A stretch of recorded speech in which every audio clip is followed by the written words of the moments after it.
Matapos namin gawin ng pabahay para sa mag-aamang iniwan ng ina ay meron pa nga tayong karagdagang gagawin at ito nga yung pamimili ng bagong kagamitan para sa kanilang bagong tahanan.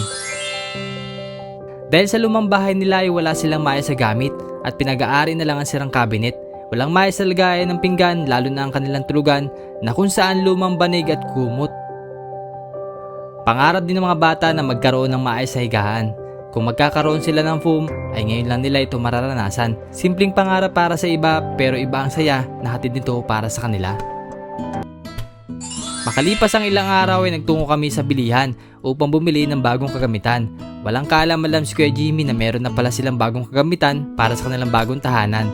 At ito na nga ang aming binili, higaan na kanilang pangarap, kulambo na protection sa kagat ng lamok, kumot para sa taglamig, punda na para sa mapa, unan para sa kaikakaginhawa, kurtina para mas lalong gumanda ang tahanan, at kutsara tindor na may kasamang kawali. At syempre, di pwedeng mawala ang lagayan ng pinggan, linoleum at cabinet. At labis din akong papasalamat sa ating sponsor na si Ma'am Betty na patuloy gumagabay sa ating misyon. Maraming salamat po.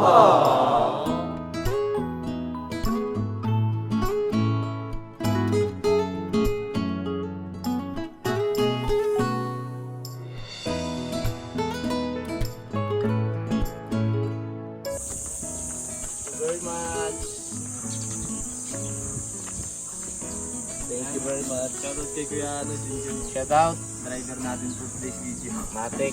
Palengke. Isang tawag lang. Tawag lang ay. Kahit tulog. Kahit tulog ay punta agad. Salamat Kuya, sige. Okay. Susunod ulit. Sige.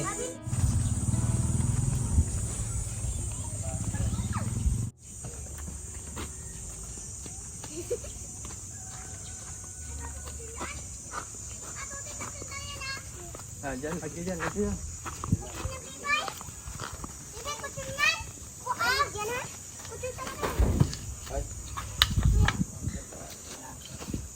Ba, bagong gupit na. Gaganda lang gupit naman ah. Ay dito kayo, mainit. Din. Ganda ng gupit mo, tutoy ah. Bagay pala sa Dora. Dora daw kasi ang gusto niya. Ay, nagamit na ninyo yung nagamit na yung shampoo. Ay, kamusta naman? Natatanggal po yung ano? Kahit ko kahapon. Puto yung mga... Oo. Lalakang ko to. Kabayanit, kailangan araw-araw gamitin para mawala lahat, ano? So ngayong araw mga bayan, mag-ayos kami ng gamit. Ayan, kasama ko din yung mga kaibigan ko.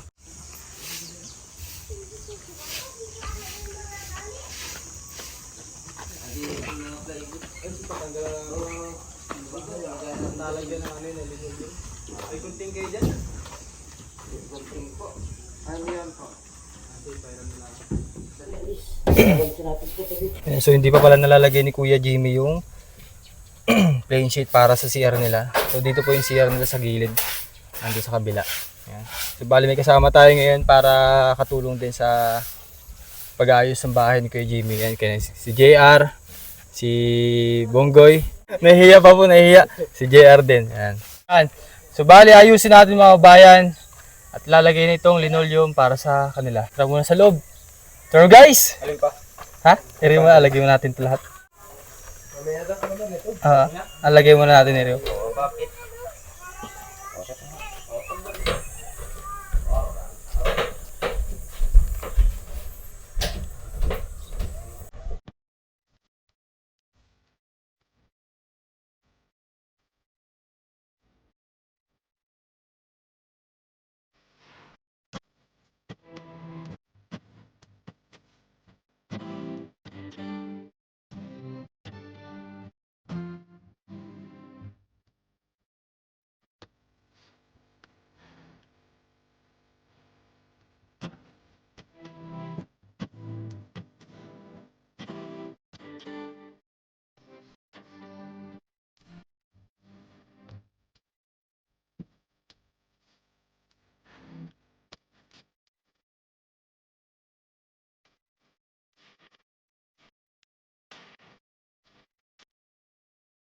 Favorite mong mag-isip pa?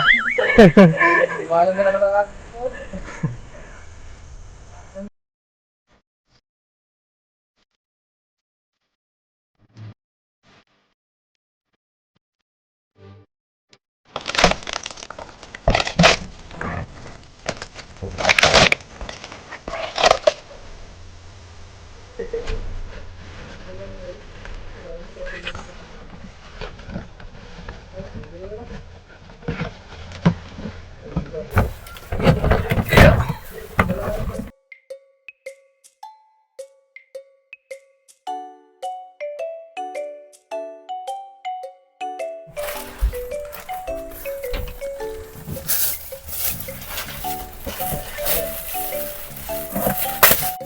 po ay towel.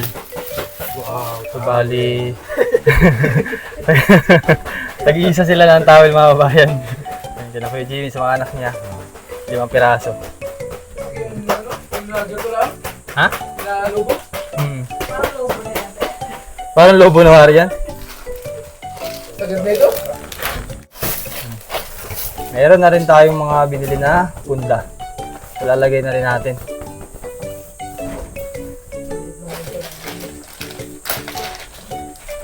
Pre, tulugan mo na to. Pagka meron ganito. Oo. Pero masahe mo sa bahay. Ayos, quality. 2 joints parang mafia. Ayos na din. Pamilya ng bahay talaga. Pamamilang bahay talaga. Talagang titira na lang si na Kuya Jimmy dito sa bahay niya. Kasi ang sabi niya, ang dadali na lang daw doon. Ang kukunin na lamang doon sa lumang bahay niya, yung cabinet nila ay ano na din, sira na din. Kaya siguro doon na lang yung sa kabila, parang tambakan na siguro nila yung lumang bahay. Ha? Pakulubot lang dito. Oo. Ngayon. Sige. Ayan ako. Yun, huli! Nag-inom pala si Kuya Jimmy, oh. Nag-inom pala si Kuya Jimmy, oh. Alagayan pala ng katol. Sa prank pala.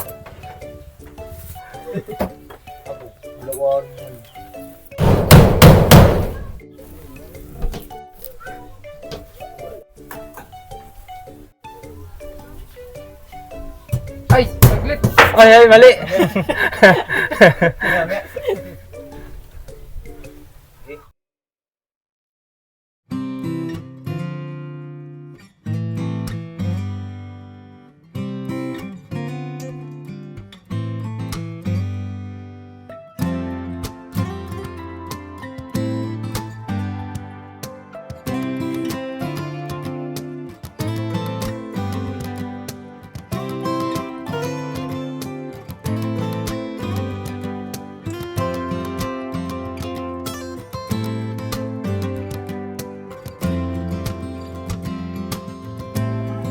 Yan, so mga bayan, ito na po yung pag-aayos ng gamit ni Kuya Jimmy. At natapos na namin. Yan, salamat kay Nabonggoy, kay Carlo, kay JR sa pagsama sa ating pag-aayos. At yun, abangan na lang po natin yung ribbon cutting na gagawin dito sa bahay ni Kuya Jimmy. Salamat din sa ating sponsor na si Ma'am Betty na patuloy din ng suporta sa mga katulad ni Kuya Jimmy at sa mga beneficiary.